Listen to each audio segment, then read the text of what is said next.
بسم اللہ الرحمن الرحیم۔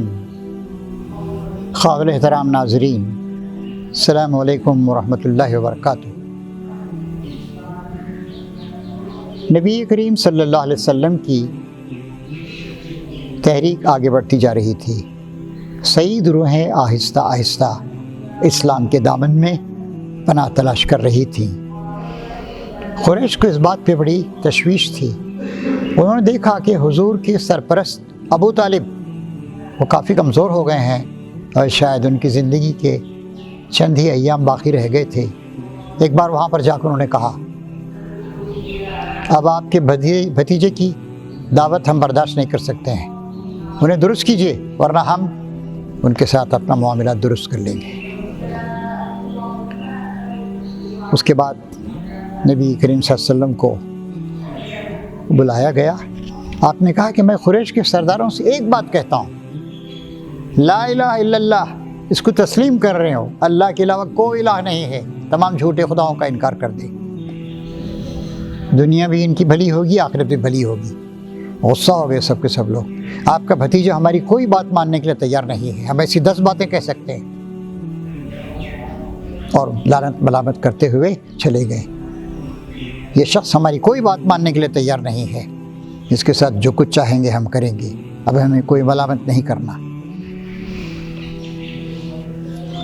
حضرت ابو طالب ان کی زندگی کے غالباً آخری لمحات قریب آتے جا رہے تھے۔ حضور نے بڑی محبت کے ساتھ کہا، چچا جان آپ کہہ دیجئے، آپ مان لیجئے کہ اللہ کے علاوہ کوئی الہ نہیں ہے۔ لیکن کہا کہ نہیں بیٹے، میرے بھتیجے، یہ لوگ کہیں گے کہ میں موت سے ڈر گیا، میں اپنے باپ دادا کے دین پر ہی اپنی جان دیتا ہوں۔ حضرت ابو طالب کا انتقال ہو گیا۔ نبی کریم صلی اللہ علیہ وسلم کی سرپرستی کا ایک مضبوط سہارا ٹوٹ گیا۔ 10واں سال تھا نبوت کا، اور پھر اس کے بعد اس غم پر ایک غم اور، اس صدمے پر ایک اور صدمہ اور۔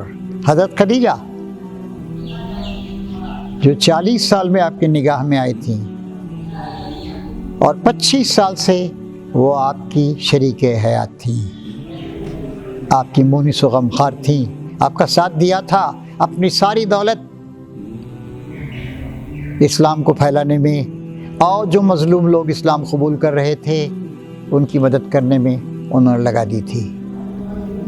حضرت خدیجہ کا بھی انتقال ہو گیا۔ وہ خدیجہ جنہوں نے ہر وقت آپ کا ساتھ دیا، وہ خدیجہ جنہوں نے مایوسی میں آپ کی ڈھارس بندھائی، اداسی میں آپ کا ساتھ دیا، وہ خدیجہ جو سب سے پہلے آپ پر ایمان لائی، ماں خدیجہ ام المومنین حضرت خدیجہ، وہ خدیجہ جن پر اللہ نے سلام بھجوایا جبرائیل کے ذریعے سے اور یہ خوشخبری ان تک پہنچوائی کہ خدیجہ کے لیے جنت میں موتیوں سے ایک مکان تیار کیا گیا ہے۔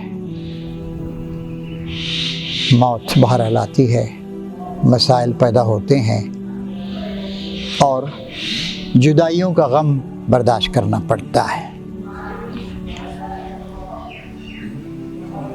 اللہ تعالیٰ نے فرمایا ہے کہ واللہ متم نورہ ولو کرہ الکافرون، اللہ اپنے نور کو مکمل کر کے رہے گا، چاہے بات کافروں کو کتنی ہی ناگوار کیوں نہ گزرے۔ کیونکہ شروع میں اللہ تعالیٰ نے فرما دیا تھا کہ هو الذی ارسل رسولہ بالہدی ودین الحق لیظہرہ علی الدین کلہ ولو کرہ المشرکون۔ یہ اللہ تعالیٰ ہے جس نے اپنے رسول کو بھیجا ہدایت کے ساتھ، دین حق کے ساتھ، تاکہ اس دین کو تمام غلط ادیان پر غالب کر دے۔ یہ تھا رسول اکرم صلی اللہ علیہ وسلم کا مشن کہ ہو وسعت افلاک میں تکبیر مسلسل اور خاک کی آغوش میں تسبیح و مناجات، اور اللہ کے بندے بن جائیں، کسی اور کی عبادت نہیں کریں۔ اس سال کو غم کا سال کہا جاتا ہے۔ حضرت ابو طالب بھی چلے گئے، حضرت خدیجہ بھی رخصت ہو گئی۔ اور اس کے بعد اور 3 سال تک نبی کریم صلی اللہ علیہ وسلم مکے میں مقیم رہے۔ انہی 3 سالوں میں طائف کا سفر کیا اور وہاں آپ کے ساتھ نہایت تحقیرہ میں سلوک کیا گیا اور آپ کو لہو لہان کیا گیا۔ اسی میں وہ سفر پیش آیا، معراج کا سفر، جب نے آپ نے ملکوت السماوات والارض، آسمان و زمین کی حکومت اور ان کا انتظام کیسے ہوتا ہے اس کو دیکھا۔ اور اسی زمانے میں معراج کے سفر کے بعد بنی اسرائیل سورت نازل ہوئی اور آپ کو منشور مینڈیٹ دیا گیا